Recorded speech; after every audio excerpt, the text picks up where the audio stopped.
G'day and welcome to my Atlas of Living Australia Advanced 3 tutorial. So this should be the last one of the Atlas set, and it looks at future predictions. So Atlas has a feature where you can predict the future of different species and only some of species, and map them as well. So I'll show you how to get those. Let's get started. I have firstly mapped the Eastern Rosella, and we are going to try and find if there's any future predictions for the Eastern Rosella on the Atlas website. So we're going to go to Tools, we're going to go down to Predict. We're going to look at Australia as the extent, as it is the Australian Eastern Rosella. Come down, we're going to go and look in the species as the occurrences. And we're going to filter through layers to find what is most viable.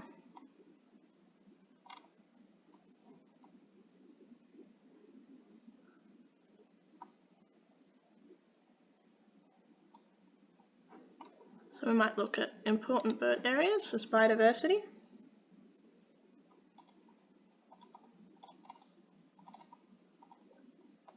We might look at annual precipitation.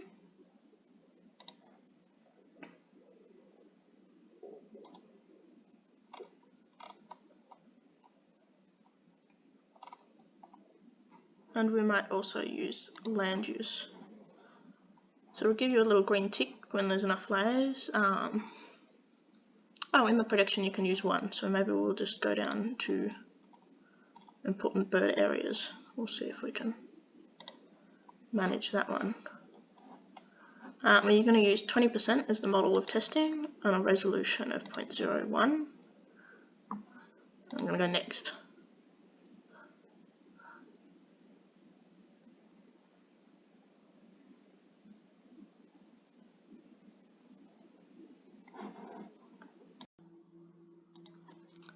When the data for predictions finally finishes, you'll get a page shot like this. This will have a couple different graphs showing predicted samples and tests that have been done, and some different numbers of the testing rates, and a picture of the model of the testing. We can open this in a new window, that way we don't lose it.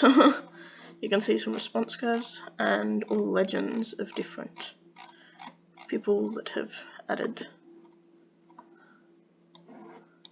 Now if we go close, we should be able to get that to show on the map. From this PDF we're going to go and download these data outputs so we can then add them to our Spatial Portal. We're going to then go Import Points and load a file, and I am going to select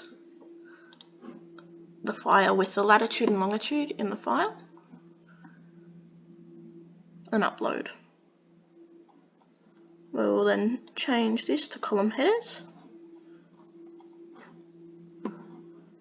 and then we can change the column headers if need be.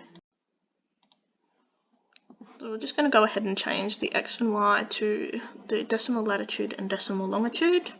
It has to be in this format, and anything that is missing will come up down here in the different names. Since we're just doing future predictions, we don't really need the event dates or the names, and we can upload that as prediction. So you can upload that as any name to upload the data.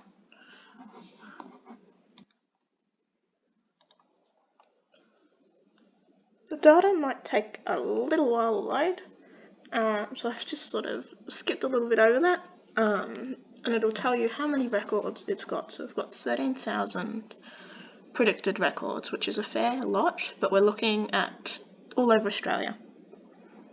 So almost done. There we go. So then they'll also be on the map, and they are in orange. We might make those points a little bit smaller, but make them, maybe not that bright. So I've got the orange, which is the predicted, and we've got the blue, which is the actual. This data might only work for a couple different species depending on what has been predicted. So overall with the Rosella, since there is that many around and there's a lot of actual results, there will be a lot of predictions for it. But if you've got a species that are a little bit more extinct or a little bit more difficult, such as maybe the Tasmanian devil or even the Tassie tiger, I don't know if that'll come back, you might not get so many predictions for it, but that's how we do predictions.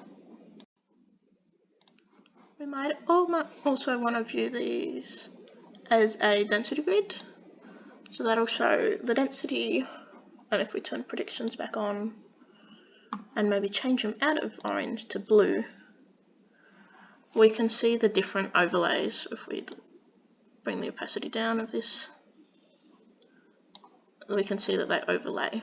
If we then turn the species off, we could even have the predictions as a density grid, so we can see it's very, very different, and make the species as a point, and turn the opacity right down. So we can see through the different opacity, change the point size, we will see a difference once it loads. They're a bit slow.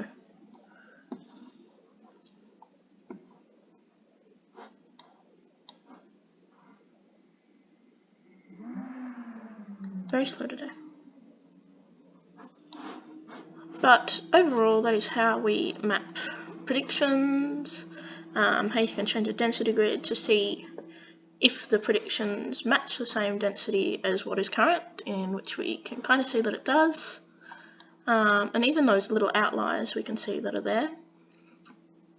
And another fun thing that you might want to even do with this is to create a scatter plot showing your predictions versus the regular. So we're going to set it as Australia. We're going to have the predictions. We're not going to have to. Or we can have a background species as the regular species. And layers, we will leave that with the, what did I say we used? We might look at the precipitation and annual.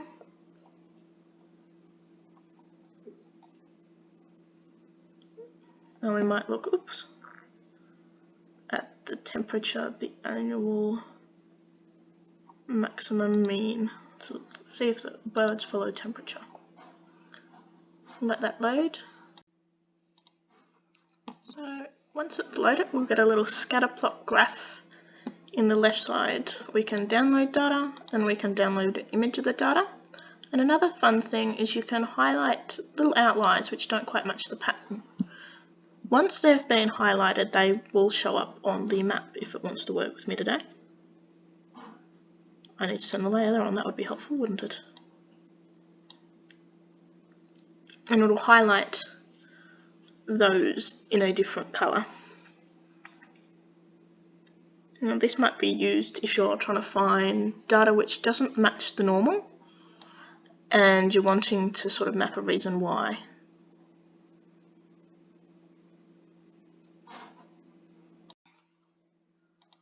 So there we go. Well, we've got our little points in red, which are these slight outliers with high precipitation and low temperature. So they're sort of the mountainous regions. So I've got Tassie in the Cradle Valley, and we've got Melbourne in the high country, so the Mount Buffalo, I've forgotten the name of the mountains now, and also all the Alpine National Parks, let's just say that one. Whereas you've got your main median, which is in the middle, which will be most of your range throughout when it loads. So you can go through and do that yourself. You don't need to watch me do all that, but there's some fun things to sort of look at and predict. Thank you.